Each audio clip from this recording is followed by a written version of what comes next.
traição e amor. E não é uma proposta de filme, não, nem uma manchete equivocada de um jornal. Traição e amor. Quando é que acontece isso? E também não é uma fala para casais, não se refere à vida conjugal. Mas eu falo baseado neste jantar de Jesus Cristo, aonde acontece essa predição da traição de Judas e a proposta de um novo mandamento. Se você acompanha comigo João capítulo 13, a partir do versículo 22, no versículo 21, Jesus fala assim, depois de dizer isso, acima o que ele tinha dito, ele termina de lavar os pés dos discípulos e continua falando algumas verdades sobre a vida. Aí no versículo 21 ele fala, olha, depois de dizer isto, Jesus perturbou-se em espírito e declarou, digo-lhes que certamente um de vocês me trairá. Aí seus discípulos olharam para os outros sem saber a quem ele se referia. Um deles, o discípulo a quem Jesus amava, estava reclinado ao lado dele. Simão Pedro fez sinais para que esse discípulo perguntasse a Jesus Cristo a quem ele estava se referindo. Aí Jesus, no versículo 26, ele responde, aquele a quem eu der este pedaço de pão molhado no prato. Então pegou um pedaço de pão, molhou, um tipo de um vinagrete ali, tinha ervas, tinha um tempero, um molhinho ali, molhou um pedaço de pão naquele vinagrete, naquele molho, e entregou para Judas Iscariotes. E tão logo Judas comeu, Satanás, não é um diabinho qualquer não, Satanás entrou nele. E Jesus disse, o que você está para fazer, faça-o depressa. Mas ninguém à mesa entendeu o que Jesus lhe disse.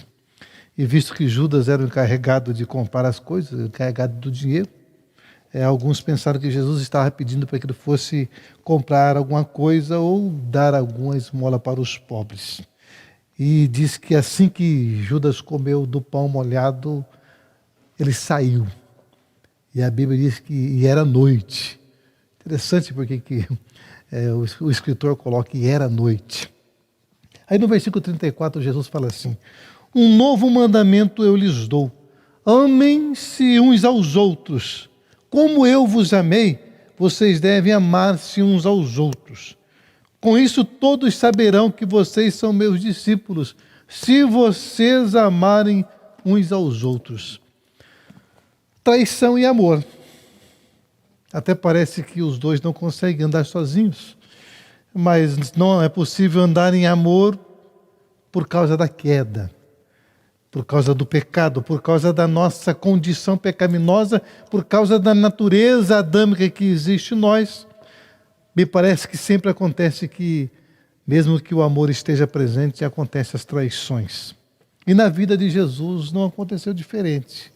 Ele reúne 12 dos seus discípulos e um deles os trai. É que nós fazemos uma leitura simplista da palavra de Deus. O Evangelho de João, que diz que Judas era ladrão, que Judas era um diabo, foi escrito praticamente 60 anos, 55 a 60 anos depois que Judas tinha se suicidado.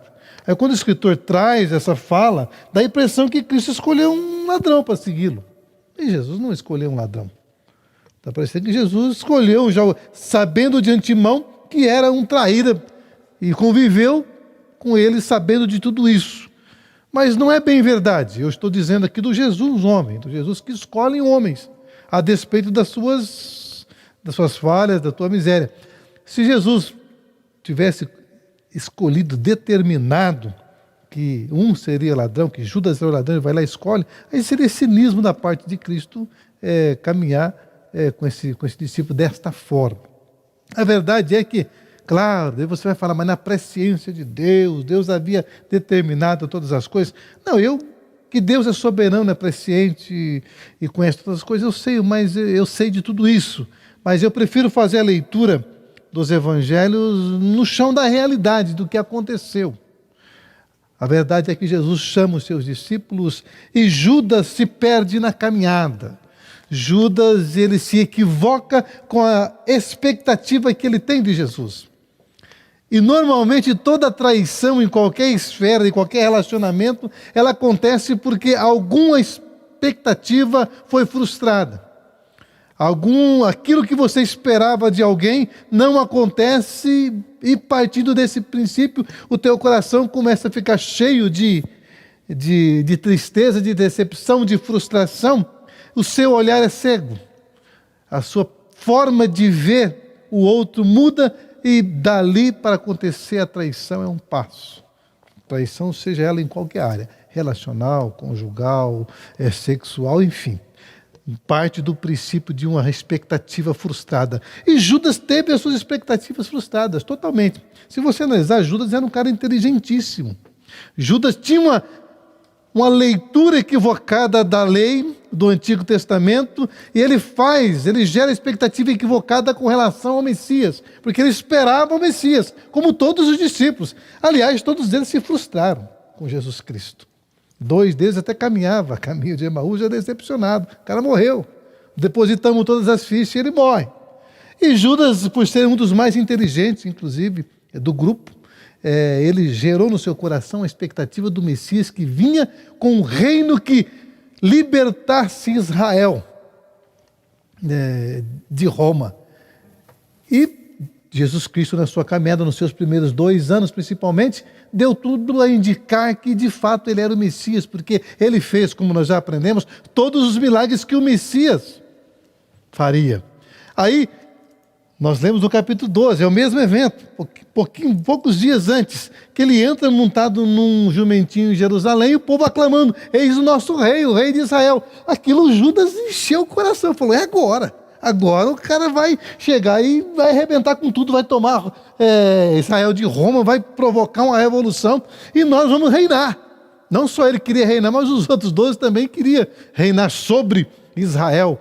E essa expectativa no coração de Judas começa a ser frustrada. Se você pegar não o Evangelho de João, mas os outros evangelhos, diz que quando Jesus entra em Jerusalém, aclamado, o que acontece com Jesus? Ao invés de ele fazer um discurso de vitória, que bom, nós já aprendemos aqui, ele pega e vai dizer: não, eu vou morrer.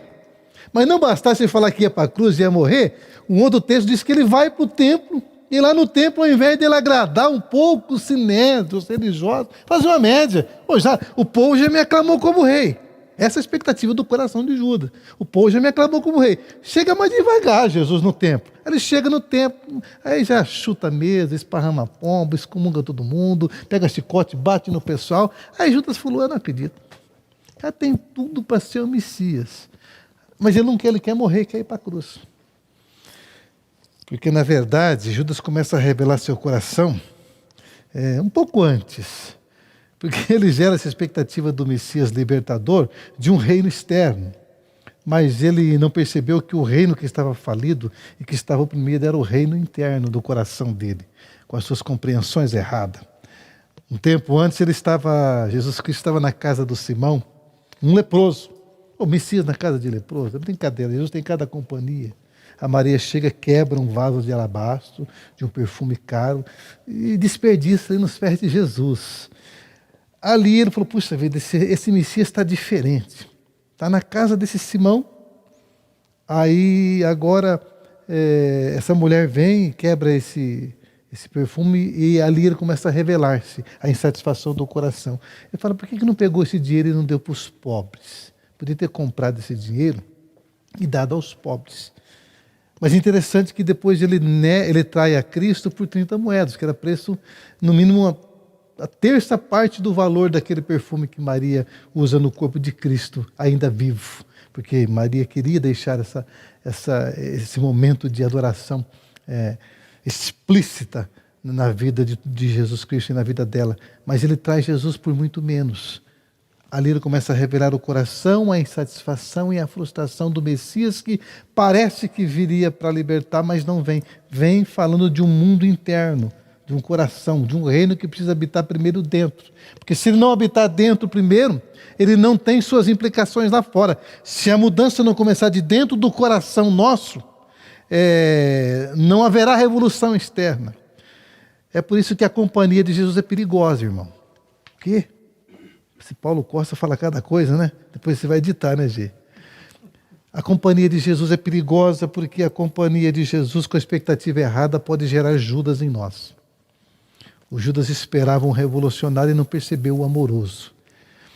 Judas esperava uma revolução externa na vida de Cristo e não percebeu e não se permitiu ser amado por Jesus Cristo.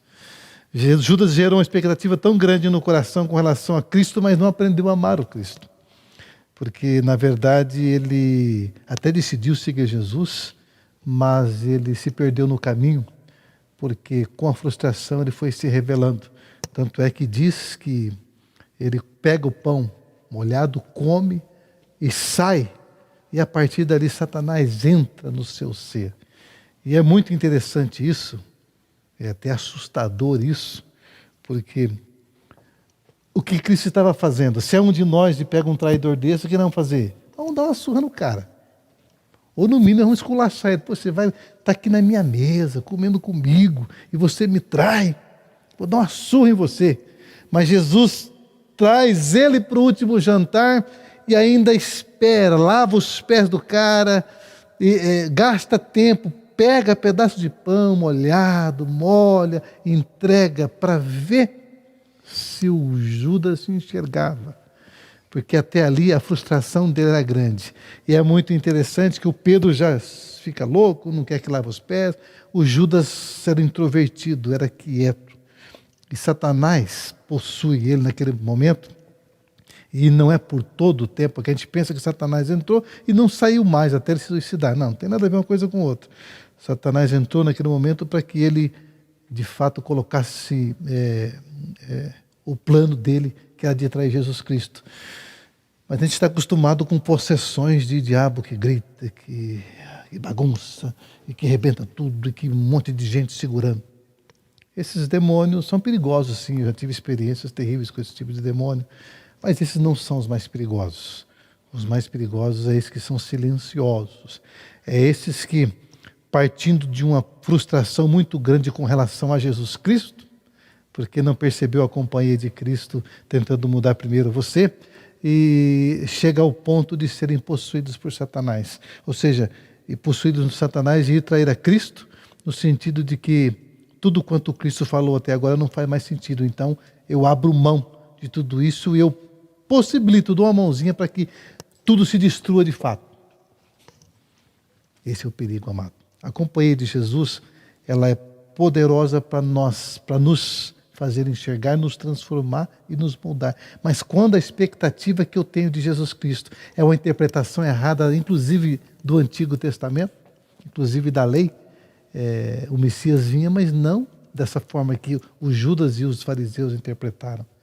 Uma interpretação errada a respeito da Escritura pode me tornar num Judas. E todo personagem bíblico é um apontamento para nós, para o risco que nós corremos de sermos Judas, de trairmos, e pelo risco que nós corremos de gerar uma expectativa no coração, não aquilo que de fato a Escritura revela, mas aquilo que nós propomos pensar e agir. Aí nós não só traímos a Cristo, e traímos a Cristo que jeito? Porque o Cristo já foi ressuscitado. Tem jeito de trair Jesus? Mas não tem. Eu só traio a Cristo, Marcos, se eu trair o meu próximo. Eu só traio a Cristo nos meus relacionamentos diários. Porque Jesus não tem jeito, ele está glorificado, está no céu, ninguém toca mais dele. Então, quando é que eu traio a Cristo? Quando é que é a traição na vida? Quando eu permito que a frustração, o equívoco a respeito da palavra, a respeito de Deus, a respeito da fé, a respeito do céu, a respeito das coisas eternas, gere frustração no meu coração ao ponto de eu não querer mais seguir o caminho de Cristo, o caminho do reino, o caminho da transformação interna, e eu me isolo e eu permito que Satanás encha a minha vida. Traição e amor, eu falei que era o tema dessa mensagem. Por quê? Não é interessante que justamente nessa fala, quando Judas sai, Jesus olha para os seus discípulos e fala: olha, eu vou dar um novo mandamento para vocês. Ele acabou de ser traído. Eu vou dar um novo mandamento para vocês, que vocês amem uns aos outros. Mas Que mandamento é esse? Que jeito? Não. Amem uns aos outros como eu vos amei. Qual que era o mandamento de Moisés? Ame a Deus sobre todas as coisas e o próximo como? Como a si mesmo. O parâmetro do Antigo Testamento era que nós amássemos o próximo como a nós mesmos. Aí Jesus vem atualizar o Antigo Testamento, né? Faz atualização, faz uma ressignificação. Por quê que precisa fazer isso? Porque, na verdade, nós corremos um sério risco, por sermos gente caída, de, ao tentar amar o próximo como a mim mesmo, eu fazer com que o próximo se torne também um Judas. Por quê? Amar a si mesmo, às vezes, é uma verdadeira egolatria. Amar ao próximo como a mim mesmo, eu só me amo. Eu me amo. Tem até uma música, né? Eu vivo em função de mim. Eu vivo em busca de mim. Aí Jesus falou, olha, eu vou ressignificar esse mandamento. Inclusive, ele não fala que ia ressignificar nenhum mandamento. Ele falou, vou dar um novo mandamento. Que vocês amem uns aos outros, porque apenas, que jeito? Amem uns aos outros como eu vos amei. Porque se vocês amarem uns aos outros como eu amei, em serviço, em doação, em transformação de dentro para fora, vocês eliminam da vida de vocês a possibilidade de se tornar um traidor. Aí é interessantíssimo que no versículo 35 ele diz uma fala extraordinária que é uma pancada em nós. Ele fala assim, olha, nisto, no quê? No amar aos outros como Jesus amou, todos vão conhecer que vocês são meus discípulos. Mas eu achei que ia conhecer se eu andasse com essa Bíblia debaixo do braço. Não é assim? Nisto conhecerei todo que sou meu discípulo, se vocês andarem com a Bíblia debaixo do braço, ou se você andar com o teu carro escrito lá, propriedade exclusiva de Jesus, ou se você andar com a logo da tua igreja no teu carro, que você vai ser conhecido como discípulo de Jesus Cristo, ou se você andar lá com, né, o tercinho pendurado, que você é cristão, é religioso, é nisso que você vai ser conhecido, ou para as irmãs, vocês vocês serão conhecidos como discípulos de Jesus Cristo, se andar com a saia lá embaixo, o cabelo sem cortar, etc, etc. Não. Só tem um jeito de nós sermos conhecidos como discípulos de Jesus Cristo. É amando uns aos outros conforme Jesus Cristo nos amou. Caso contrário, é possível que nós sejamos reconhecidos como Judas, aquele que trai, aquele que nega o princípio, aquele que faz um desserviço ao Evangelho. Eu até comentava com meus irmãos aqui, o negócio de pastor ficou tão ruim, que eu tenho até vergonha de ser chamado de pastor, por causa dos termos pejorativos que isso se tornou. Vamos fazer os cadastros para o financiamento do veículo, que a gente precisou de financiar um veículo. Se colocar lá pastor, não aprova. Não aprova, porque tão ruim que é o nome. As financeiras não aprovam. Não deveria ser o contrário? Ao colocar que você era cristão, principalmente pastor, que é uma representação de uma comunidade, era para aprovar na hora. Fala, não, pega o dobro de financiamento. Mas por quê? Porque nós esquecemos que a forma de como nós seremos conhecidos era pelo amor, o amor do Cristo. Então, a minha oração nessa noite, o meu pedido a Deus é que eu me enxergue ao ponto de eu não permitir que o Judas se manifeste em mim. Porque o Judas se arrepende depois, a Bíblia diz. Se arrepende, leva as moedas, joga lá e vai se suicidar. Eu tenho uma visão mais branda do Judas, porque se ele não tivesse arrependido de fato, ele seria um membro do Sinédrio. Primeiro, ele não planejava trair Jesus Cristo, porque se tivesse planejado trair Jesus Cristo, não ia trair por 30 moedas. Ele tinha feito um complô com Israel e teria adquirido um cargo político, um cargo eclesiástico ou muito mais dinheiro. Ele traiu quando a frustração chegou no limite. Aí ele não pensou mais, porque quando a gente está frustrado, olha aqui para mim, quando você está frustrado com o esposo, com a esposa, com o filho, com o pai, com o patrão, com a igreja, com o pastor, o que acontece nesse processo de frustração? Você não percebe mais nada bom na pessoa ou na entidade.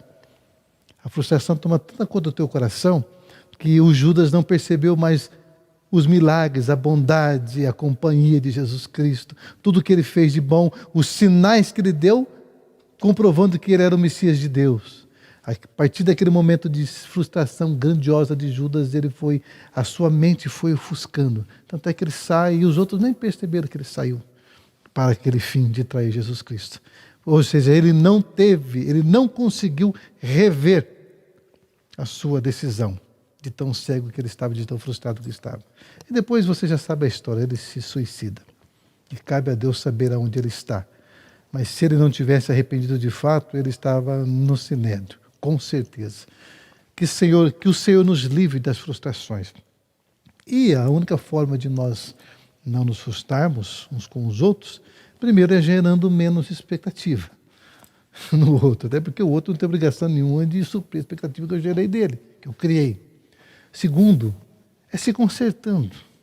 Então, se você está frustrado com a sua esposa, com seu esposo, enfim, qualquer área relacional da sua vida, que você venha conversar. Sente, converse, dialogue.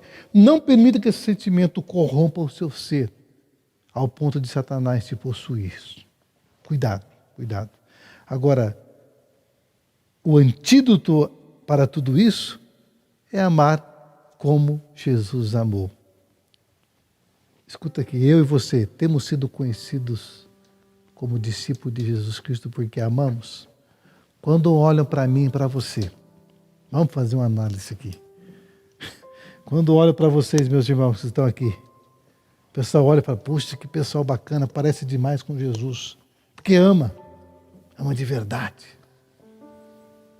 Ou será que a nossa conduta, o nosso comportamento, o nosso modo de viver está mais parecido com Judas? Que o Senhor tenha misericórdia de nós. Cristo não se preocupou em deixar tesouraria para os Judas, que dinheiro é de menos para Jesus. A preocupação de Cristo, na verdade, era não perder o Judas.